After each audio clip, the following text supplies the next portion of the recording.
ஆலத்தூர் களஞ்சியத்தின் பார்வையாளர்கள் அனைவர்களுக்கும் எனது அன்பான வணக்கம். இன்றைய வாழ்வியல் சிந்தனையின் தலைப்பு உற்சாகம். பல நேரங்களில் நம் செயல்பாடுகள் நம் அருகில் இருப்பவரை பொறுத்துதான் இருக்கிறது. சுறுசுறுப்பான மனிதர்கள் அருகில் இருக்கையில் மெல்ல அந்த சுறுசுறுப்பு நம்மை தொற்றிக்கொள்கிறது. சோம்பேறிகள் பக்கத்தில் இருக்கும்போது மெல்ல மெல்ல அந்த சோம்பேறித்தனம் நமக்கும் ஒட்டிக்கொள்கிறது. எனவே வாழ்க்கையில் முன்னேற விரும்பினால் நாம் ஆலோசிக்க வேண்டியது நம் அருகில் இருப்பது யார் என்று.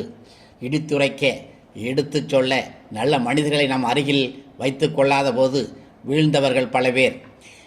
மிகப்பெரிய வணிக நிறுவனத்தை துவக்கி கொடிகட்டி பறந்தவர்கள் தம் பக்கத்தில் இருந்த தவறான நபர்களால் வீழ்ந்தும் இருக்கிறார்கள்.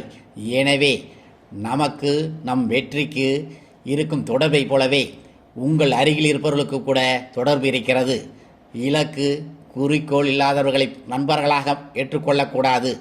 நாம் கொண்ட குறிக்கோளை அடைய வேண்டும் என்று எப்போதும் துடிப்பவர்களாக இருக்க வேண்டும்.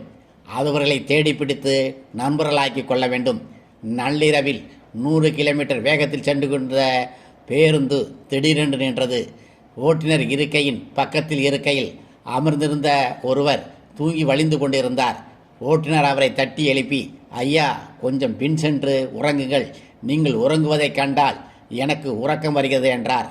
நம் அருகில் உள்ளவர்களால் நாம் எப்படி உற்சாகம் பெறுகின்றோமோ அதே போல நம்மை பார்த்து மற்றவர்களும் எழுச்சி பெற வேண்டும் என்று நினைக்க வேண்டும். நம் அருகில் இருக்கும் அனைவரும் உற்சாகம் அடைந்தால் நம் அருகாமையில் இருப்பதற்கு அனைவரும் விரும்புவார்கள். ஆம், உன் நண்பன் யார் என்று சொல். உன்னை பற்றி நான் கூறுகிறேன். இப்படி ஒரு பழமொழி உண்டு. நாம் இலக்குகளை அடைவதற்கு நல்ல நண்பர்களை அவசியம் தேவை. நமது இலக்குகளை நோக்கி செல்வதற்கு அவர்கள்தான் உதவியாக இருப்பார்கள். நமது குறிக்கோளை அடைய பாடுபடும் போது நம்மை உற்சாகப்படுத்தி நம்முடன் கூட வருபவர்கள் நண்பர்களாக இருக்க வேண்டும்.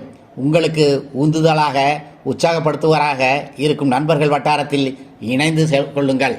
எம்பனி தன்னம்பிக்கை விதைப்பது. நல்லதே நினைத்தால் நல்லதே நடக்கும். சொல்வது என் கடமை, முடிவெடுப்பது உங்கள் உரிமை. சிற்பமும் நாம்தான், சிற்பியும் நாம்தான். வாழ்க வளமுடன். நன்றி.